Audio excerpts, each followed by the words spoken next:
We begin at 6:30 with the marathon bombings trial. Suspected bomber Jahar Tsarnaev was in Boston federal court today, where jury selection got underway this morning. Tsarnaev stands accused of plotting the 2013 attacks at the Boston Marathon finish line that killed 3 people and injured hundreds more. This weekend, a judge rejected his request to have the trial be delayed and moved out of Boston. Eyewitness News reporter Jared Pleiner is at the courthouse and joins us now with more on today's proceedings.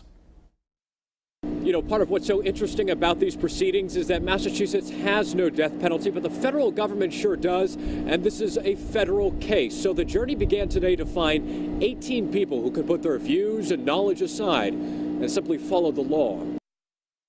The headline of an otherwise routine federal jury selection process Monday, hundreds of those summoned get up close and personal with accused marathon bomber Jahar Tsarnaev. The 21-year-old, still with moppy hair and a beard, sat right there in the Moakley Courthouse's jury assembly hall, standing as the judge introduced him to a morning and afternoon pool. Seemingly tranquil, dressed casually, sometimes touching his face and hair. This week's 3 days of activity can be described as wash, rinse, and repeat. 2 pools of 200-plus potential jurors a day, over 1,000 in all. Judge George O'Toole greets them. He speaks eloquently about the American constitutional tradition of trial by jury, bars them from researching or speaking to the media, and gives them questionnaires to complete.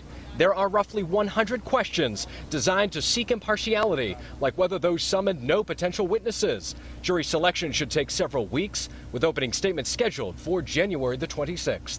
And 3 to 4 months expected once that panel is seated. A sizable chunk of time, but the events of 2 Aprils ago, one could argue, demanded. In Boston with the Mobile Newsroom, I'm Jared Pleiner, Eyewitness News.